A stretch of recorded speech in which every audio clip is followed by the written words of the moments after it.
am Allison, 32 years old, and if I'm being honest, my life has been one long attempt to prove I was more than the labels my family forced on me. For as long as I can remember, I've been the impractical one, the dreamer, the disappointment. Those words sting even now, though I pretend I've grown numb to them. My brother James, the polished executive, and my sister Stephanie, the picture-perfect socialite, always seemed to shine in the light of my parents' approval. Me, I was the shadow they barely noticed, unless it was to remind me that I had so much potential I was wasting. Maybe that's why I built a life they couldn't imagine, not for them, but for me. The irony is that the more successful I became, the less they knew. And the more they dismissed me, the easier it became to let them believe their story, that I was barely scraping by, that I lived in shabby apartments, and stretched cheap groceries, that I had failed to build anything real. If I'm honest, it was easier to let them think I was struggling than to fight for their respect. But the truth, I wasn't struggling at all. I had already sold my company for millions. I could buy and sell every one of their possessions 10 times over. And yet when the phone rang 3 weeks ago telling me Mom had broken her hip and Dad's dementia was getting worse, I knew it was time to go back. Time to face the family I'd been hiding from. The meeting James called was supposed to be about finances, about how we would take care of our parents. But I knew better. With my siblings, money was never just money. It was the yardstick of worth, the silent weapon they used to measure who mattered and who didn't. James, with his corner office in Manhattan, would no doubt arrive armed with spreadsheets and smug pronouncements. Stephanie, with her pearls and charity galas, would offer gifts wrapped in glossy bags that said, "See how generous I am." And then there would be me, their perennial failure, expected to chip in whatever scraps I could manage. I almost didn't go, but blood, no matter how fractured, has a way of pulling you back. So I booked the flight, packed a duffel bag with faded jeans and worn sneakers, and braced myself for the humiliation I knew was waiting. I left behind the truth, the penthouse, the estate, the company jet, and stepped willingly into their version of me. Because I wasn't ready, not yet, to tear down the walls I had built around my secret. The moment James opened the door wearing his cashmere sweater and the smug little smile that never quite left his face, I felt 10 years of resentment knotting in my chest. Finally, he said, glancing at his watch, "We expected you hours ago. Did your bus get delayed?" His words weren't cruel in the obvious way. They were worse, subtle, dismissive, calculated to remind me that in his eyes, I was still the one lagging behind. I smiled tightly, swallowing the urge to remind him that the bus he mocked couldn't have landed me here any faster than my private pilot could have. But I said nothing. I walked past him into the house that hadn't changed since I was a teenager, except that now it felt smaller, suffocating. Mom, frail, but glowing with the effort to welcome me, reached out with trembling arms. "Allison, sweetheart," she said, pausing as her eyes scanned my deliberately plain sweater. "You look healthy." And then came the inevitable. "Are you eating enough on your budget?" I laughed softly, kissing her cheek, pretending her words didn't cut me open. Because of course she thought I couldn't afford food. That was the version of me they all preferred, the fragile, struggling Allison who needed their pity. Dinner that night was everything I expected. Stephanie arrived in pearls, her husband Andrew in tow, his arms full of shopping bags. She handed me a gift card to a mid-tier clothing store with the kind of smile that screamed charity. "I thought this might help you," she said sweetly, "for interviews." I thanked her evenly, even though inside part of me wanted to scream. She thought I was jobless. They all did. And the worst part, they were comfortable with that image. It made them feel safe, superior. As we ate roasted chicken and mashed potatoes James had ordered from some gourmet service, the conversation turned predictably to their triumphs. Promotions, galas, country club wins. When my name came up, it was only with feigned concern. "What is it you do again, Allison?" Stephanie asked, sipping her wine. "Something with websites," I told them vaguely. "Small business solutions. Freelancing." James offered to find me basic clients as though I were desperate for scraps. Andrew nodded like he was being kind. My father, confused, asked if I still lived in the tiny apartment with noisy neighbors. And I sat there biting back the truth, letting them laugh about my simple life, even as rage simmered under my skin. The meeting about our parents was set for the next morning, but by dessert, I already knew how it would go. James would lay out the costs, Stephanie would add her condescending sweetness, and when it came to me, they'd carve off some token amount I could manage. And I'd sit quietly playing the role they'd written for me, even though the truth was burning to be told. But that night, lying awake in my childhood room, I realized something. Maybe it was time. Maybe it was finally time to tear their illusions apart, no matter how much it hurt. The next morning, James had transformed our parents' living room into a boardroom. His laptop was hooked to a projector casting neat slides across the faded wallpaper of our childhood home. The title Parental Care Options and Financial Considerations was displayed in bold, as though this were just another corporate pitch, not our parents' lives. I sat on the wobbly ottoman in the corner, the least comfortable seat, the one that seemed reserved for the family afterthought. Stephanie and Andrew sat together on the love seat, their hands entwined like actors in some glossy magazine spread. My parents, tired and fragile, sat in their usual chairs trying to follow along. James's voice filled the room, confident, rehearsed, dripping with authority. I've compiled research on the top care facilities. Each option meets our standards for quality medical care, social engagement, and proximity. He clicked through slide after slide of luxury senior living communities, manicured lawns, gourmet dining, memory care units with astronomical price tags. His voice was smooth, but beneath it ran a current I knew too well: superiority. This was his stage, his proof that he alone carried the family. Finally, he landed on the facility he clearly favored, a sprawling estate-like center with private apartments, medical staff on call, and even a golf course. This would allow Mom and Dad to maintain autonomy while having support. He concluded, his tone making it sound like he'd already decided. Mom murmured something about how wonderful it looked, but her eyes darted nervously toward Dad, who seemed lost halfway through the slideshow. She knew as I did that the real issue was not the facility, it was the cost. Of course, premium care comes with premium costs, James said, advancing to a slide with numbers so large, Mom gasped softly. This represents the gap between their retirement income and the care they deserve. As a family, we'll need to cover this. Andrew leaned forward, financial precision in his voice. Stephanie and I can cover 40%. James has agreed to 45%. That leaves 15%, about $1,200 monthly. Allison, he paused, his eyes landing on me like I was a charity case. Would you be able to manage that? The silence was heavy. They were all waiting for me to flinch, to admit that even that small amount was too much. Stephanie, ever gracious in her condescension, stepped in. If that's too much, Allison, perhaps you could contribute in other ways. Maybe visit more often, help with personal care. We wouldn't want to create hardship for you. Perhaps 500 would be more manageable for her budget. James added, his voice thick with patronizing concern.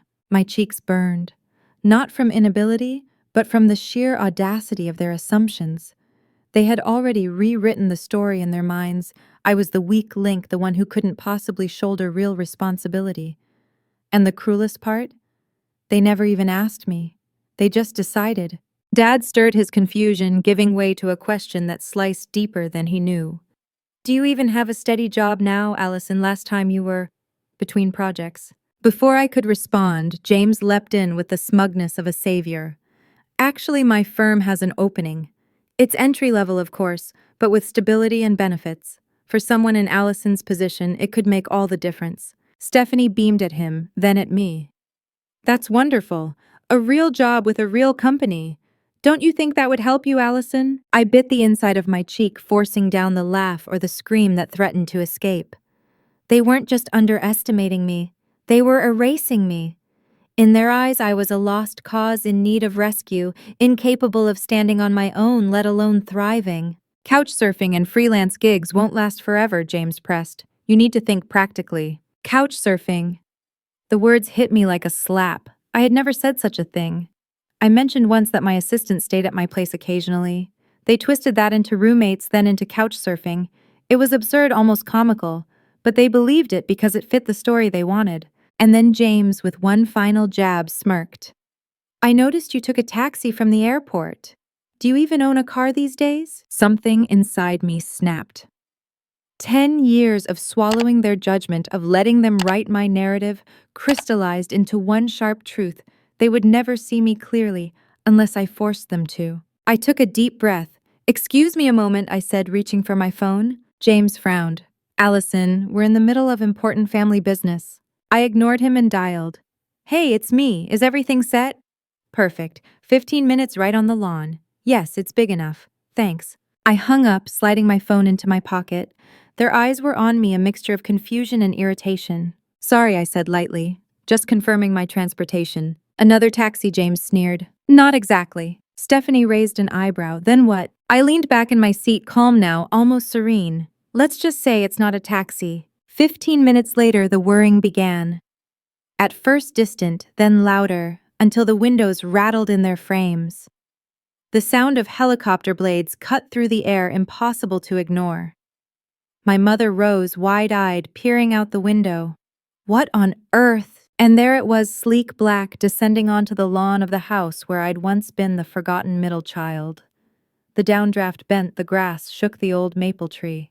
I stood smoothing my sweater. That would be for me. Silence, pure stunned silence. James shot to his feet, his face drained of color. "What is going on, Allison?" I walked to the door, turning back just as the helicopter touched down. "You said I couldn't even afford a car." "You were right. I don't own a car." I opened the door, letting the roar of the blades fill the room. "I prefer something a little faster." My mother fainted. Stephanie clutched Andrew's arm until her knuckles went white. My father just stared, bewildered. And James looked as if the ground had crumbled beneath him. For the first time in years, I felt no need to hide. The moment I stepped out onto the front lawn, the rush of wind from the helicopter's blades tangled my hair and whipped at my clothes, but I held my head high. For years, I had slouched into this house like I owed the world an apology. Not anymore. The pilot, Rick, lowered his headset and gave me a crisp salute as I approached. Behind me, I could feel their eyes burning into my back. James rigid with disbelief. Stephanie, her pearls trembling against her throat. Andrew already calculating what it all meant in dollars and status. My father frozen, my mother unconscious in the arms of her perfect son. The roles had finally reversed. They were the speechless ones, and I, the disappointment, was the one holding all the answers. I turned at the doorway, letting the noise thunder behind me. "When Mom wakes up, tell her I'll be back in an hour," I said calmly. "Then we can continue this conversation at my place. The helicopter can take all of us." James's mouth opened, but no words came. He looked like a man drowning in his own certainty. Stephanie clutched Andrew tighter, as if he might rescue her from the collapse of the illusion she'd lived in. My father sat there blinking, lost in the whirlwind, but watching me with something I hadn't seen in years: curiosity, maybe even pride. I climbed into the leather seat of the chopper and pulled the headset over my ears. Rick leaned back and asked with a smirk, "Everything all right, Miss Parker? You look tense." "Just family drama," I said, settling in as Cedar Springs shrank beneath us. "You know how it goes." He chuckled. "Want me to circle around a few times? Give them something to talk about." I actually laughed, the sound surprising me. Tempting. But no, let's head straight to the estate. We'll be bringing them soon enough. Beneath us, the town stretched out like a relic of another life. The ice cream shop, where I'd once celebrated small victories. The park where I first dreamed of building something of my own. And then beyond it all, the wooded hills opened to reveal my secret: the estate. 30 acres of land. A mansion with stone walls and 10 bedrooms, each one restored with meticulous care. A glass-walled office overlooking a lake.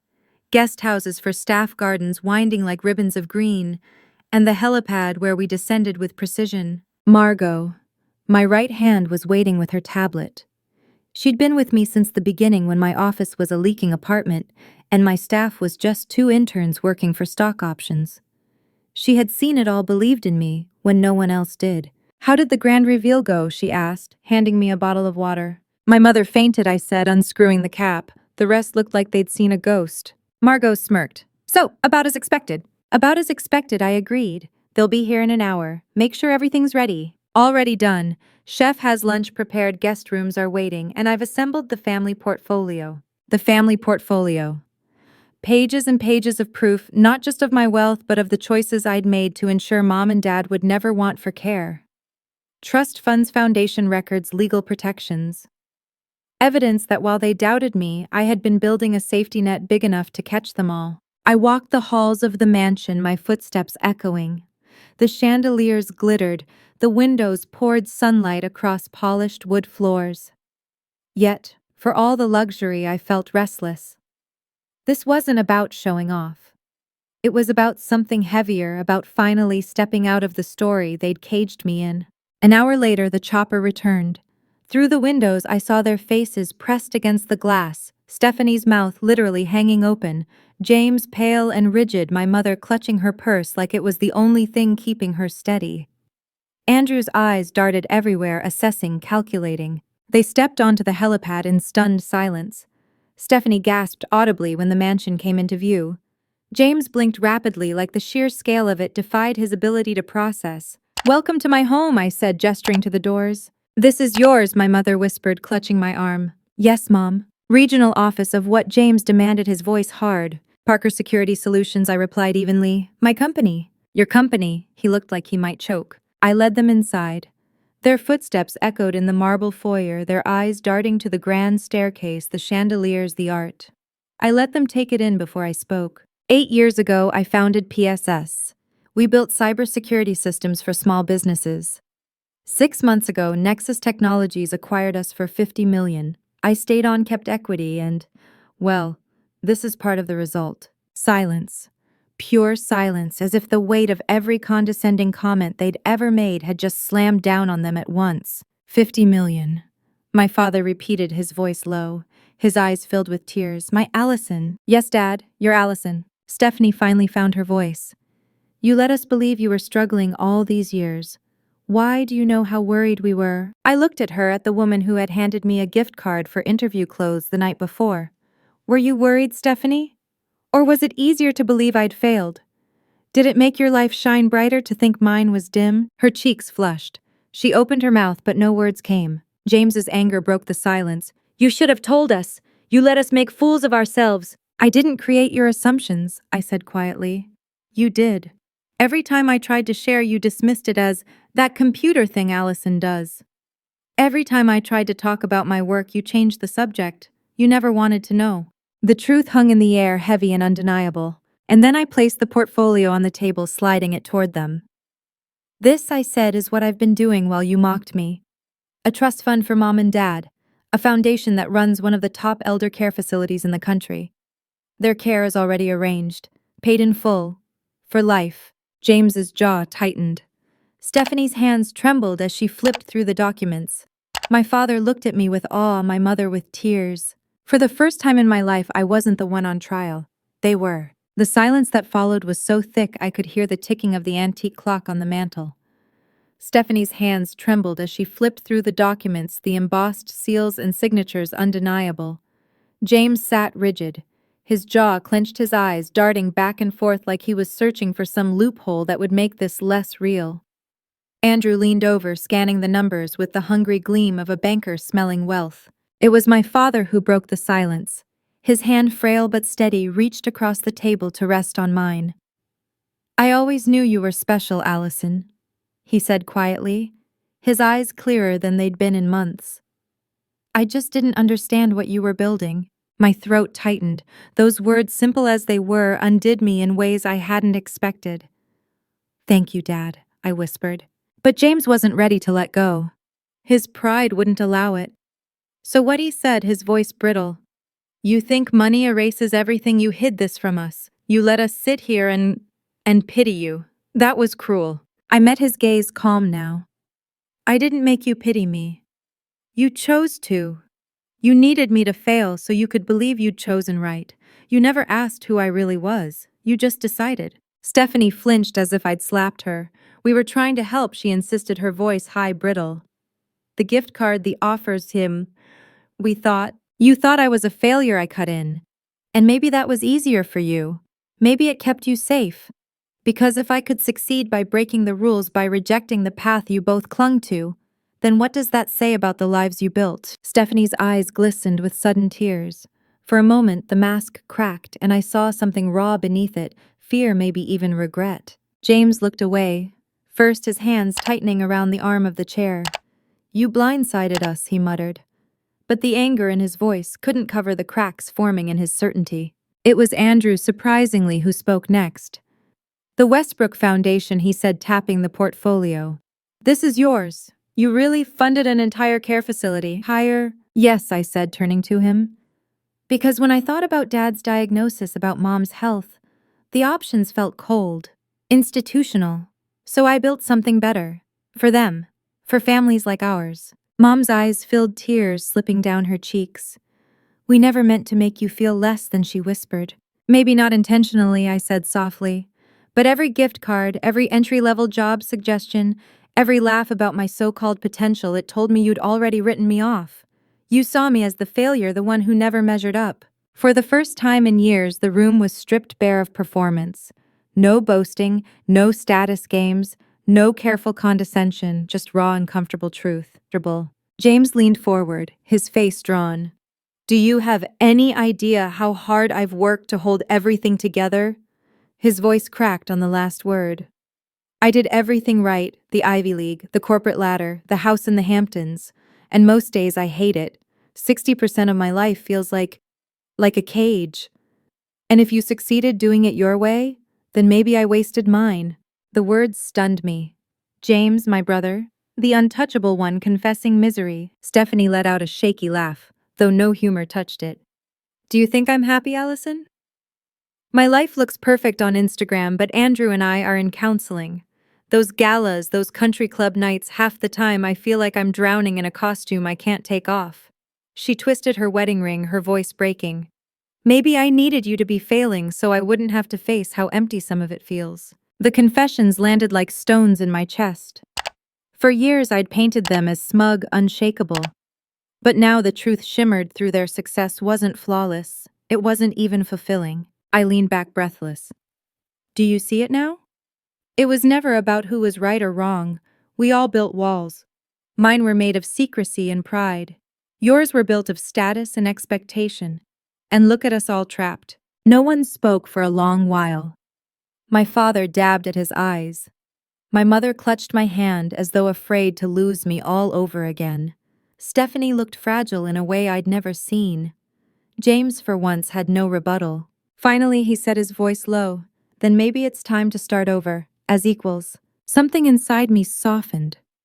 For the first time, I saw not the brother who lorded over me, but a man struggling under the weight of choices he never questioned. "Yes," I said, letting the word linger in the quiet. "Equals." Margot appeared in the doorway, then discreet as ever. "Lunch is ready, Miss Parker." I stood, gesturing toward the dining room. "Come on," I told them. "Let's eat. And this time no roles, no masks, just family." They followed, hesitant but willing, into the light spilling across the long table set with fine china and fresh flowers.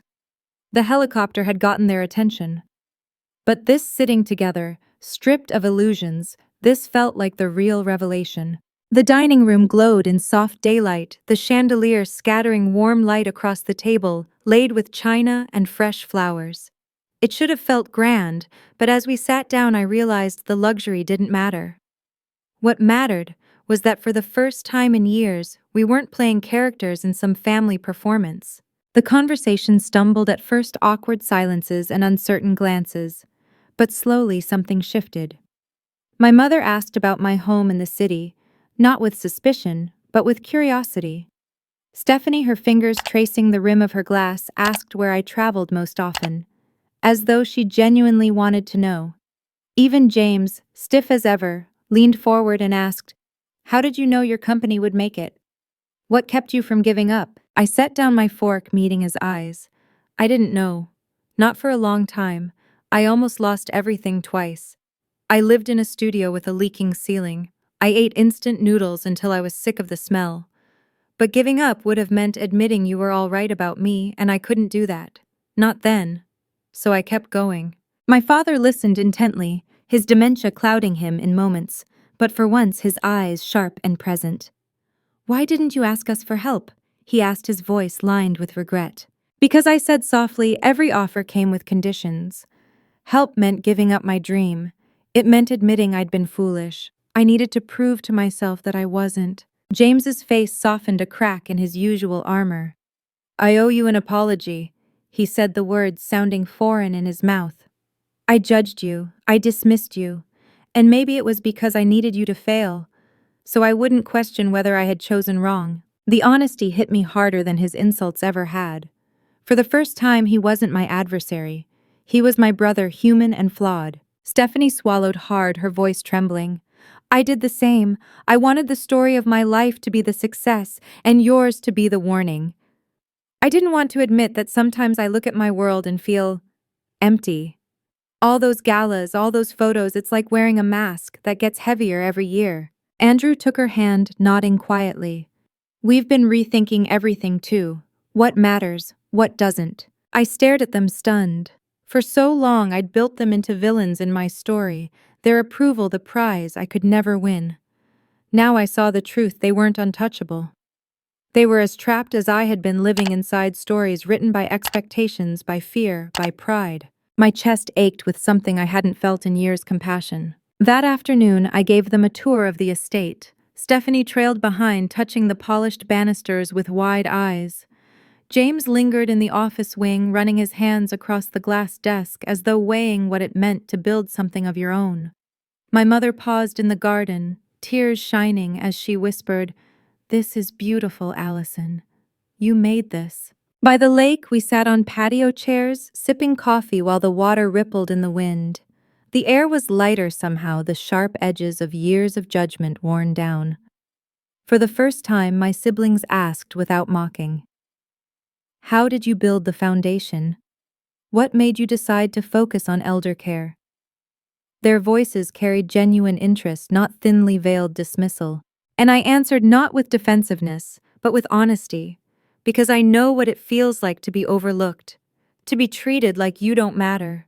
I wanted to build something where no one ever felt that way again. Silence fell over us, but it wasn't heavy. It was thoughtful, alive, with the weight of truths finally spoken. That night, my family stayed in the guest rooms. Over dinner, we laughed, really laughed, for the first time in years. My mother told stories about our childhood, little moments we'd forgotten: mud pies in the backyard, stolen cookies before dinner, snowball fights that ended in tears, but always began in joy. My father, lucid and smiling, clinked his glass against mine and said, "You did well, little one. Better than we knew." And in that moment, I didn't feel like the failure or the disappointment or even the secret millionaire. I just felt like his daughter. The next morning, sunlight spilled through the breakfast room as we gathered one last time. My mother, stirring cream into her coffee, said softly, "Allison, will you come for Sunday dinner next week? Nothing fancy, just family." I smiled, tears pricking my eyes. I'd love that. Just family sounds perfect. Later, after they left, I stood on the terrace watching the helicopter disappear into the horizon, carrying them back to their lives. The estate was quiet again, but not in the same way as before. Something had shifted. For years, I thought proving myself meant fortune mansions, dramatic reveals. And maybe part of me had enjoyed the shock on their faces, the vindication of every condescending word. But in the end, that wasn't the victory. The real victory was this: being seen, not for what I had, but for who I was. And seeing them too, not as flawless figures looming over me, but as flawed humans trying, failing, and sometimes pretending just like me. True wealth isn't measured in bank accounts or helicopter rides. It's measured in moments like these, when masks fall away, when walls come down, when family becomes real again. I wonder how many of you have lived this too, being underestimated, written off, treated like less by those you love most. Maybe you've been waiting for the day to prove them wrong. If my story means anything, let it be: this success is sweetest when it brings you back to what matters. If you've ever felt unseen by your family, or if you fought to carve your own path, I hope my story gave you strength. Please, if it touched you like this video, share it with someone who needs to hear it, and subscribe for more real stories of resilience, betrayal, and redemption. And tell me in the comments, have you ever been underestimated, and how did you rise above it? Because remember this: money fades, status shifts, but authentic connection, being loved as your true self, that's the only wealth that lasts.